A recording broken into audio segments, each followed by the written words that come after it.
Good afternoon and welcome back to another episode of The Longing, where today we are going to be continuing to read Moby Dick. So, let's get going. Chapter 89. Fast Fish and Loose Fish. The allusion to the waif and the waif poles in the last chapter but one necessitates some account of the laws and regulations of the whale fishery, of which the waif may be deemed the grand symbol and badge. It frequently happens that when several ships are cruising in company, a whale may be struck by one vessel, then escape, and be finally killed and captured by another vessel. And herein are indirectly comprised many minor contingencies, all partaking of this one grand feature. For example, after a weary and perilous chase and capture of a whale, the body may get loose from the ship by reason of a violent storm, and drifting far away to leeward, be retaken by a second whaler, who, in a calm, snugly tows it alongside, without risk of life or line.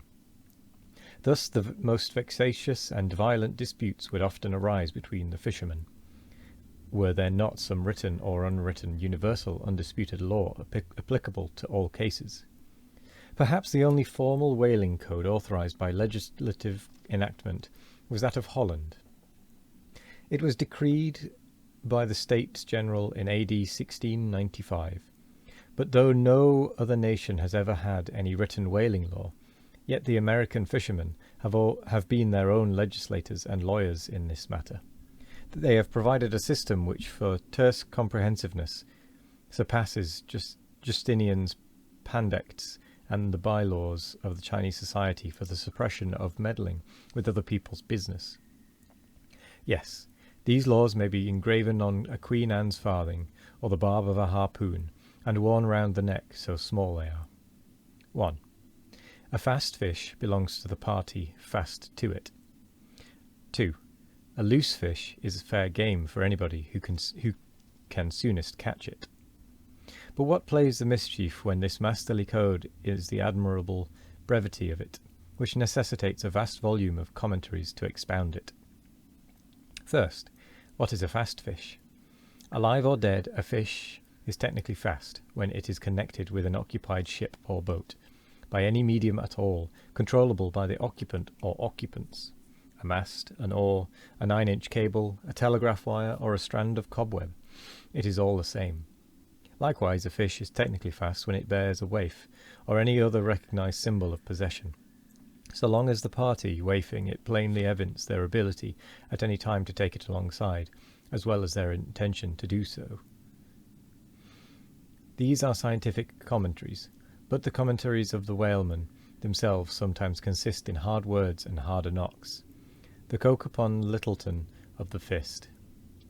True, among the more upright and honourable whalemen, allowances are always made for peculiar cases, where it would be an outrageous moral injustice for one party to claim possession of a whale previously chased or killed by another party. But others are by no means so scrupulous. Some 50 years ago there was a curious case of whale trover litigated in England, wherein the plaintiffs set forth that after a hard chase of a whale in the northern seas, and when indeed they, the plaintiffs, had succeeded in harpooning the fish, they were at last, through peril of their lives, obliged to forsake not only their lines, but their boat itself. Ultimately, the defendants, the crew of another ship, came up with the whale, struck, killed, seized, and finally appropriated it before the very eyes of the plaintiffs.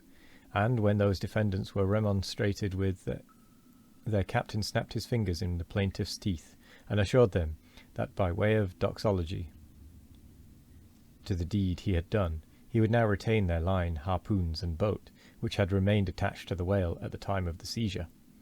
Wherefore the plaintiffs now sued for the recovery of the value of their whale, line, harpoons, and boat. Mr. Erskine was counsel for the defendants. Lord Ellenborough was the judge. In the course of the defence, the witty Erskine went on to illustrate his position by alluding to a recent Crim Con case, wherein a gentleman, after in vain trying to bridle his wife's viciousness, had at last abandoned her upon the seas of life. But in the course of years, repenting of that step, He instituted an action to recover possession of her.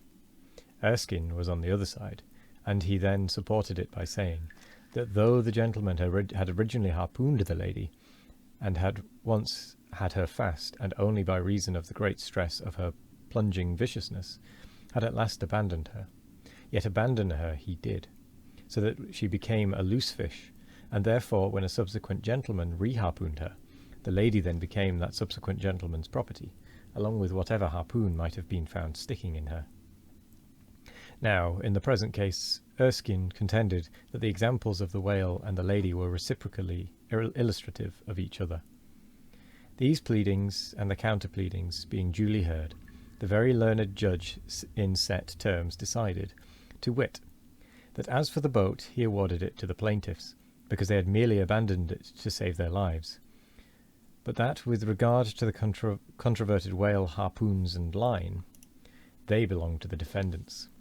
The whale, because it was a loose fish at the time of the final capture, and the harpoons and line because when the fish made off with them, it, the fish, acquired a property in those articles, and hence anybody who afterwards took the fish and had a right to them. Now the defendants afterwards took the fish, ergo the aforesaid articles were theirs. A common man looking at this decision of the very learned judge might possibly object to it, but ploughed up to the primary rock of the matter, the two great principles laid down in the twin whaling laws previously quoted, and applied and elucidated by Lord Ellenborough in the above-cited case.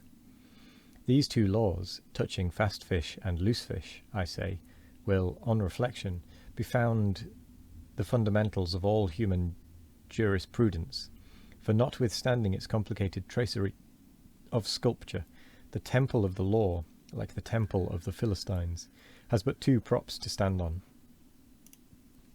Is it not a saying in every one's mouth, possession is half of the law, that is, regardless of how the thing came into possession? But often possession is the whole of the law. What are the sinews and souls of Russian serfs and republican slaves but fast fish, whereof possession is the whole of the law? What to the rapacious landlord is the widow's last mite but a fast fish? What is yonder undetected villain's marble mansion with a door plate for a waif? What is that but a fast fish? What is the ruinous discount which Mordecai, the broker, gets from poor Woebegone, the bankrupt, on a loan to keep Woebegone's family from starvation? What is that ruinous discount but a fast fish? What is the Archbishop of Savesoul's income of L100,000 seized from the scant bread and cheese of hundreds of thousands of broken-backed labourers, all sure of heaven without any of Savesoul's help? What is that globular L100,000 but a fast fish? What are the Duke of Dunder's hereditary towns and hamlets but fast fish? What to that redoubted harpooner John Bull is poor Ireland but a fast fish? What to that apostolic lancer Brother Jonathan is Texas but a fast fish? And concerning all these, is not possession the whole of the law? But if the doctrine of fast fish be pretty generally applicable, the kindred doctrine of loose fish is still more widely so, that is internationally and universally applicable. What was America in 1492 but a loose fish, in which Columbus struck the Spanish standard by way of waifing it for his royal master and mistress? What was Poland to the Tsar? What Greece to the Turk? What India to England? What at last will Mexico be to the United States? All loose fish. What are the rights of man and the liberties of the world but loose fish? What all men's minds and opinions but loose fish? What is the principle of religious belief in them but a loose fish? What to the ostentatious, smuggling verbalists are the thoughts of thinkers but loose fish? What is the great globe itself but a loose fish? And what are you, reader, but a loose fish, and a fast fish too? And with that, that pretty much brings us to the end of the episode, so I'm going to say thank you very much for joining me today. I hope you all have a wonderful morning, evening, afternoon or night, no matter what time of day it is. I hope you all have a wonderful one of it, and as always, we will be back tomorrow for more of The Longing. Goodbye.